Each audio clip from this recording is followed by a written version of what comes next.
Number 1, সংবেদন হলো উদ্দীপনাটির একটা প্রাথমিক বোধ বা অনুভূতি মাত্র, কিন্তু প্রত্যক্ষ হলো সংবেদন ও তার অর্থ বা ব্যাখ্যা। সংবেদনের সঙ্গে উদ্দীপনার অর্থ যুক্ত হয় না, কিন্তু প্রত্যক্ষে উদ্দীপনার অর্থ যুক্ত বা জ্ঞাত হয়। নাম্বার 2, সংবেদন নিজে জ্ঞান নয়, জ্ঞানের উপাদান, কিন্তু প্রত্যক্ষ হলো বস্তু সম্বন্ধে জ্ঞান। মনোবিজ্ঞানী জেমস বলেন, সংবেদন হলো শুধুমাত্র বস্তুটির সঙ্গে নিছক পরিচয়, কিন্তু প্রত্যক্ষ হলো বস্তুটি সম্পর্কে সম্যক ও সুষ্ঠু জ্ঞান বা উপলব্ধি।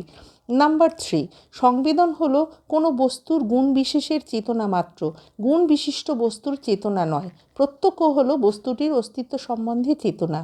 নাম্বার 4, মন বা চেতনা সংবেদনের সময় যতটা সক্রিয় থাকে, প্রত্যক্ষের সময় তার চেয়ে অনেক বেশি সক্রিয় থাকে।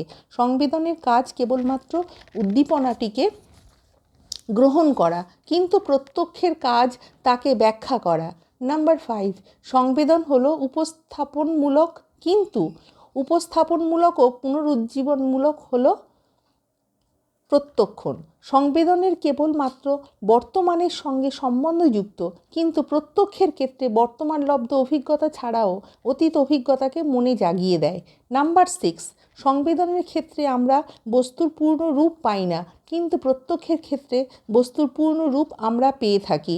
নাম্বার 7, সংবেদন ও প্রত্যক্ষের সঙ্গে যুক্ত দৈহিক প্রক্রিয়ার মধ্যেও পার্থক্য রয়েছে।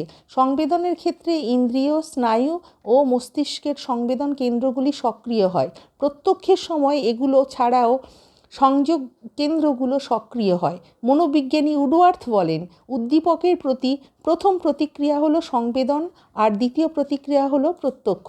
নাম্বার 8, সংবেদনের কাজ হলো জ্ঞানের উপাদান যোগান, প্রত্যক্ষের কাজ হলো সেগুলোকে সম্বন্ধযুক্ত ও অর্থপূর্ণ করা। নাম্বার 9, সংবেদনের মধ্যে যথেষ্ট কল্পনার ছাপ থাকে, প্রত্যক্ষ কিন্তু বাস্তব। প্রত্যক্ষ যেমন প্রত্যক্ষ হিসাবে একাকী থাকতে পারে, সংবেদন তেমন সংবেদনের আকারে একাকী থাকতে পারে না।